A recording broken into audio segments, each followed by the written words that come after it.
I've had financial crashes. I've had people stab me in the back, but they're all good because I grow from it. That's spirituality. Right. You know, people who are afraid of making mistakes, like they teach in school, they don't ever grow. Because spirituality is there's good and there's bad, there's right and there's wrong, there's up and there's down. Most people only want to be right. They only want to be positive. Well, you can't have that. That's not reality.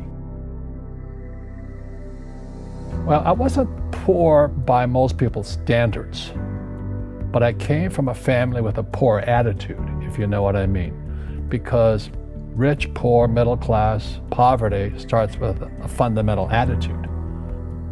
Poverty is passed on. It's taught in your families. And middle class is taught in families. And so the people right now who are sitting at home, who are struggling financially or worried about money or unhappy, they may be making a lot of money, but unhappy with what they're doing, it was probably taught to you. You know, your superego was taught, get a job, work hard, or you'll never be rich, or the rich are evil, or whatever.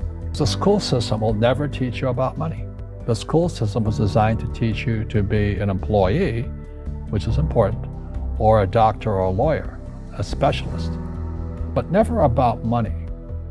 And what most people lack is real business knowledge, like accounting, you know, like debt, like taxes. You got to know that stuff, but they don't teach it in school to anybody. So, and then when people ask me, how did your rich dad learn this when your poor dad, a PhD, didn't? And the answer is very simply, my rich dad, who's my best friend's father, his father died when he was 13. So his rich dad had this family business at 13 to run. So he had to drop out of school, which was his blessing.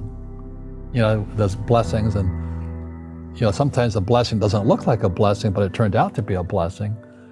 And then his teachers became his bookkeeper, his accountant, his attorney, his banker, his real estate agents. So he has what I call real teachers, not these fake teachers in school.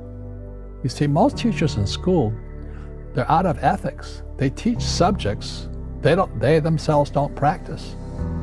I asked the teacher, I said, you know, I'm in my third year of calculus now. It was called strength of materials.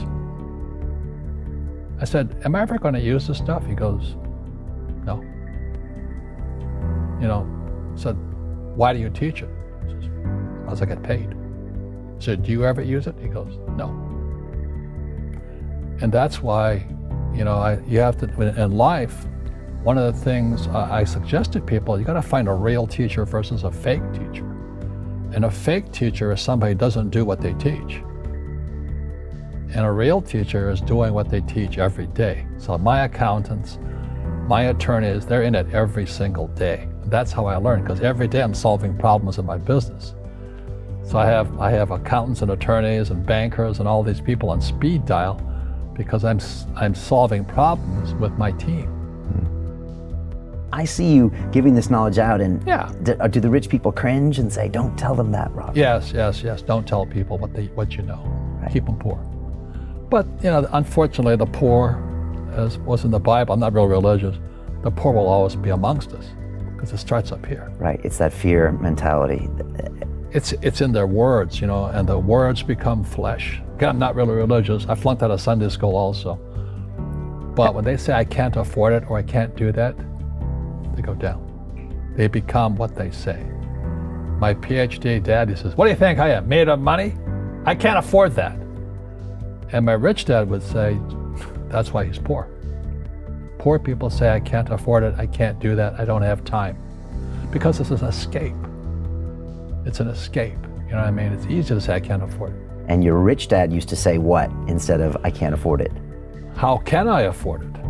How can I do that? You know, what would it take, or why should I do that? He says that a question opens the mind, a statement closes the mind. See, when you say, I can't afford it, your mind shuts down, and you become what you say. Rugby is a team sport, but so is soccer. The rules are different. And other people are golfers. They play by themselves. And so everybody's different. So my game financially is business, number one. Second is real estate. So what I say to young people is, you find your game.